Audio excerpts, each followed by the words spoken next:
elemento processado. Segundo, a exceção do litisconsórcio necessário. E, terceiro, a existência de um eventual articulado após a contestação para que os autores respondam à exceção levantada, a dita resposta à contestação.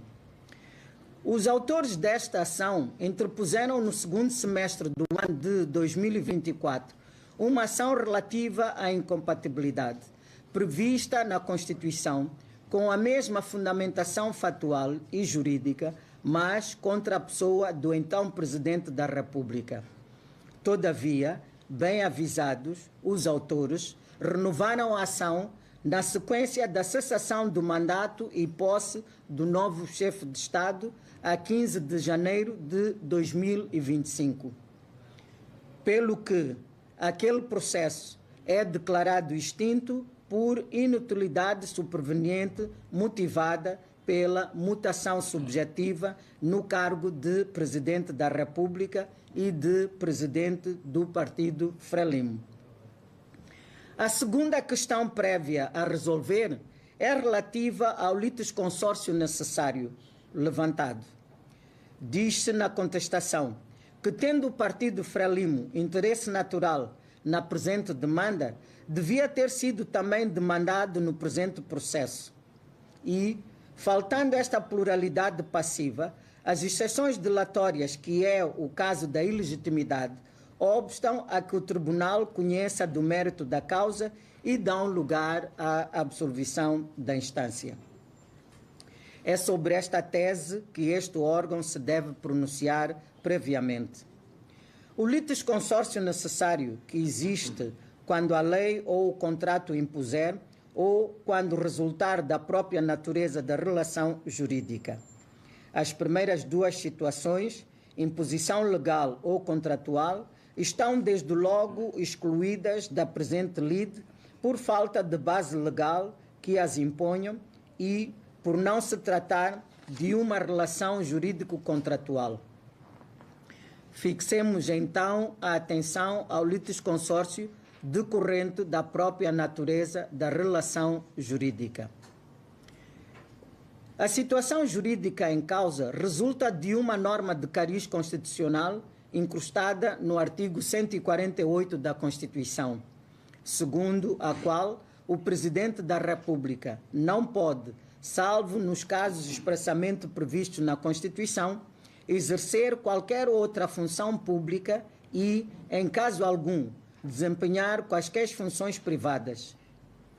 Segundo a ciência dos autores da ação, esta norma impede o Presidente da República de exercer simultaneamente o cargo de Presidente de um partido político. Precedendo a definição da natureza do objeto da ação, é necessário clarificar que o litisconsórcio será relevante para o prosseguimento da instância quando ele seja necessário para que a decisão a obter produza o seu efeito útil normal. O efeito útil normal afere-se pela insuscetibilidade de contradição lógica, teórica ou prática e técnica de julgados, em termos de obstar a decisões que não possam definir estavelmente a situação jurídica sem atingir os diversos interessados na decisão. Ou seja, nos termos do número 2 do artigo 28 do Código do Processo Civil, visa-se evitar decisões inconciliáveis sobre o ponto de vista prático e, por conseguinte, garantir a segurança, a certeza jurídica na definição das situações jurídicas inerentes. O objeto da ação é a declaração ou não de incompatibilidade de exercício simultâneo de duas funções a partir da interpretação do artigo 148 da Constituição da República, que tem como objetivo garantir a transparência, independência e separação de funções entre os órgãos do Estado, bem como assegurar a isenção e a imparcialidade no exercício do cargo de Presidente da República. Como se nota, está em causa um interesse público indisponível e inconciliável com os fins prosseguidos pelas partes no direito privado e, desde logo, pelo processo civil, pois concebido precepuamente para a justa composição de litígios decorrentes da aplicação daquele direito, pelo que o interesse salvaguardado nesta lide é público, independentemente da vontade manifestada na contestação a partir da interpretação das normas relativas ao litisconsórcio necessário. Por isso, nos termos do número 2 do artigo 494 do Código do Processo Civil, o Conselho Constitucional não notificou o Partido Frelimo para constituir a pluralidade passiva requerida e, portanto, não se verifica a alegada exceção delatória que teria efeito de exceção se não fosse sanada no prazo determinado pelo juiz. Aliás, tal expediente de chamar à lide o Partido Frelimo seria delatório, à luz dos interesses públicos salvaguardados no processo de declaração de incompatibilidades previstas na Constituição e pelo fato de que o presidente do Partido Frelimo é um dos órgãos que manifesta a vontade do partido, representando-o no plano interno e externo e dirigindo todos os restantes órgãos colegiais partidários. A terceira e última questão prévia é relativa ao fato de o processo civil ser direito subsidiário do processo constitucional. Com efeito, tendo sido levantada uma exceção de ilegitimidade, caracterizada por pretenso litisconsórcio passivo necessário, supor-se-ia a necessidade de um ritualismo processual civil, segundo o qual a contestação pode o autor responder se for deduzida alguma exceção e somente quanto à matéria desta, justificando-se a notificação dos autores para responderem à contestação. O Conselho Constitucional sufraga a doutrina segundo a qual o caráter subsidiário das regras processuais civis ao processo constitucional só existe quando se está perante uma lacuna no processo constitucional e não nos casos de silêncio do legislador ou falta de regulamentação das matérias. No caso em tela, o processo constitucional, devido à sua especificidade, não admite a existência de articulados para além da petição inicial e da contestação, sendo, por conseguinte, proibida a introdução de figuras jurídicas estranhas ao processo constitucional na matéria ora em julgamento. Pelo fato e pelos fundamentos expostos anteriormente, não há lugar à resposta à contestação no processo relativo às incompatibilidades previstas na Constituição ou na lei. Encerrada a análise de pressupostos processuais e vencidas as questões prévias, cumpre apreciar e decidir o mérito da questão apresentada. Apreciação do mérito. A questão quesitada consiste concretamente em apreciar e decidir se o exercício simultâneo do cargo de presidente de um partido político pelo Presidente da República é proibido à luz do artigo 148 da Constituição, ao dispor que o Presidente da República não pode, salvo nos casos expressamente previstos na Constituição, exercer qualquer outra função pública e, em caso algum, desempenhar quaisquer funções privadas. Esta questão, apesar da sua singela colocação, não pode enganar, não é despecienda. De relance, pode imediatamente induzir, no sentido de que a sua resposta ancoraria na aquilitação da natureza jurídica dos partidos políticos o que poderia solucionar o nó górdio. Longe disso, trata-se apenas de um aspecto com profundo enraizamento na sociedade, pois convive com o Estado desde a sua fundação. Por isso, este fato impõe-se desde logo como antecedente de qualquer apreciação. Os dois aspectos atrás colocados não são por si só suficientes para deslindar o nó górdio, sendo preciso discorrer sobre ele o complexo leque de funções acometidas ao Presidente da República, em particular, derivações e consequências daquelas funções no sistema político estabelecido pela Constituição da República. Só deste modo será atinado o problema colocado. Olhemos então ao primeiro aspecto, nota histórica. Embora o problema a abordar seja geral, abstrato e virado para o futuro, interpretar o artigo 148 da CRM, a sua conclusão aplicar-se-á a um caso concreto submetido a este órgão.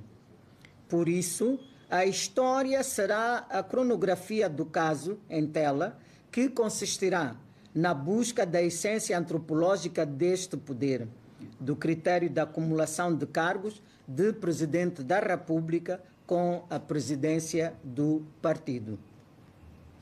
A Frelimo, Frente de Libertação de Moçambique, como movimento amplo de libertação nacional contra o jugo colonial, nasce a 25 de junho de 1962. A 7 de setembro de 1974, como consequência da luta nacionalista, este movimento assina o Acordo de Lusaka com o Estado português, do qual resulta, na cláusula 1, o reconhecimento do direito do povo moçambicano à independência e a aceitação, por acordo com a Frelimo, da transferência progressiva dos poderes então detidos pelo Estado português. No mesmo acordo, ficou determinado que o Estado moçambicano independente exerceria integralmente a soberania plena e completa no plano interior e exterior, estabelecendo as instituições políticas e escolhendo livremente o regime político e social que considerar mais adequado aos interesses do seu povo. Tratou-se, pois, do reconhecimento pelo Estado português da faculdade do livre exercício do poder constituinte, fundador do Estado. Sobre a escolha do sistema político, vaticinara o Dr. Eduardo Mondlane que a nossa política sobre questões atuais poderia dar algumas indicações sobre o futuro. A estrutura da Frelimo poderia também ser considerada como precursora do futuro órgão político nacional. Com efeito, a Constituição da República, que entrou em vigor a 25 de junho de 1975, confirmou aquela tese, dispondo que a República Popular de Moçambique é orientada pela linha definida pela Frelimo, que é a força dirigente do Estado e da sociedade. A Frelimo traça a orientação política básica do Estado. O presidente da República Popular de Moçambique é o presidente da Frelimo. E até a criação da Assembleia Popular, com poderes constituintes, a modificação da Constituição compete ao Comitê Central da Frelimo. Portanto, em 1975, apesar de a Constituição não proclamar em parte alguma do seu texto que o Estado moçambicano era um Estado socialista, tratava-se de uma espécie de gato escondido com a cauda de fora, porquanto muitos dos ingredientes de uma certa concepção de socialismo estavam lá inscritos. No ano de 1977, a Frelimo, Movimento Libertador, é transformado em partido político. Em 1990, através do decreto número 18/90, de 28 de agosto, foi aprovado o Estatuto Jurídico do Partido Frelimo com o objetivo de reunir num único diploma o conjunto de disposições regulamentares da atividade do Partido Frelimo, como a organização de caráter político dotada de personalidade e autonomia. Todavia, não houve corte umbilical entre o Partido Frelimo e o Estado, no sentido de que este partido dirigiria o Estado através dos seus programas de governação a implementar pelo governo, continuando o partido a orientar e dirigir o Estado e a sociedade, sendo ainda o respectivo presidente o presidente da República. O ponto de ruptura formal entre o Estado e o partido dá-se com a Constituição de 1990, momento em que o Partido Frelimo é desligado constitucionalmente do Estado e, por conseguinte, nos termos do número 1 do artigo 118, o Presidente da República é eleito por sufrágio universal, direto, secreto e periódico, colocando-se termo à regra de exercício do cargo de Presidente da República pelo fato de se ser Presidente da Frelimo, embora transitoriamente a inerência prevalecesse até a realização das eleições multipartidárias em 1994 e posse do novo presidente eleito. É a Constituição de 2004 que introduz o atual artigo 148, segundo o qual é incompatível o exercício do cargo de Presidente da República com outra função pública, salvo previsão expressa na Constituição, e, em nenhum caso, poderá exercer quaisquer funções privadas.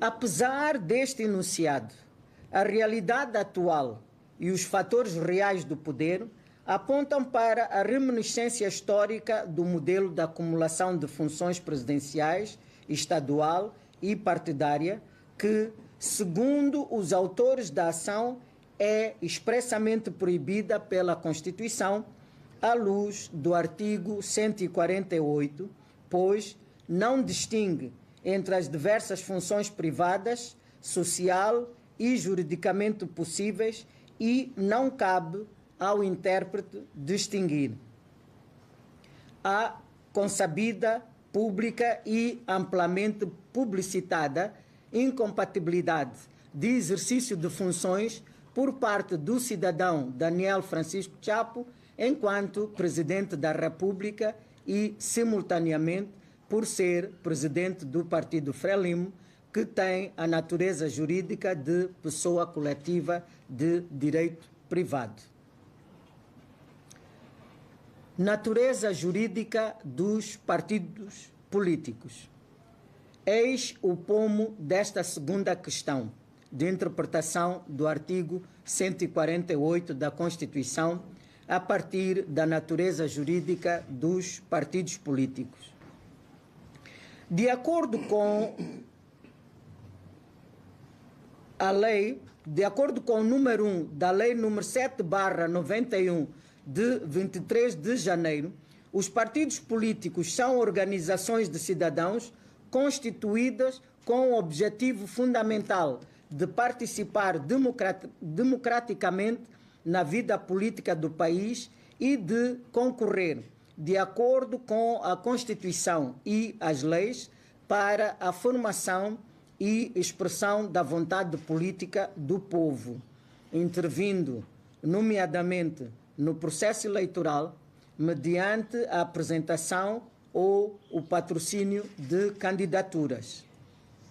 E, quanto à natureza, o mesmo artigo dispõe simplesmente que os partidos gozam de personalidade jurídica e têm autonomia administrativa, financeira e patrimonial. Ora, qual é a natureza jurídica de entidades com dimensão constitucional, legal e política desta envergadura? A Constituição da República, confirmando a envergadura paraestatal e fenomenologia constitucional dos partidos políticos, dispensa-lhes tratamento nos seus articulados e funções estruturantes para a concretização do Estado de Direito democrático, nomeadamente. São esteios da democracia, concorrendo para a livre formação e pluralismo de expressão da vontade política. Artigo 74 da Constituição. São instrumentos para a participação democrática dos cidadãos na governação do país. Contribuem para a educação cívica e política dos cidadãos na formação da opinião pública, manutenção e consolidação da paz e estabilidade da nação.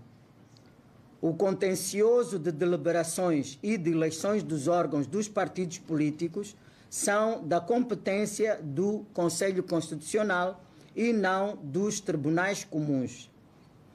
Participam para a organização do poder político nos seguintes termos: apoiar candidaturas de cidadãos ao cargo de Presidente da República, constituir bancadas parlamentares na Assembleia da República, indicam, através das suas bancadas parlamentares, diversas personalidades para a composição de vários órgãos do Estado, sustentam politicamente o governo do dia, de entre outras, na definição das políticas públicas.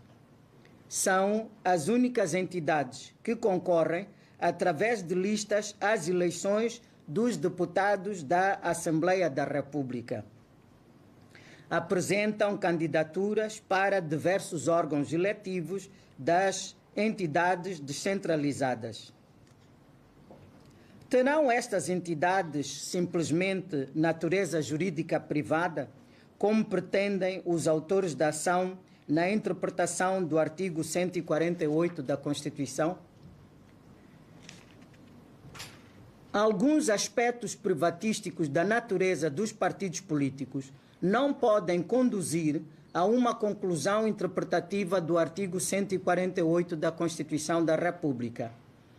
Tais aspectos de direito privado que afetam os partidos políticos são o pacto associativo, isto é, a liberdade individual de associação ou de filiação ao partido, a liberdade de constituição e atuação do partido político nos termos da Constituição, das leis e liberdade de dissolução e, finalmente, em seu aspecto privado, amplamente dominante no funcionamento dos partidos, pressupõe que as relações entre os membros de uma mesma organização sejam justas e respeitosas do pacto associativo em que se baseia a filiação.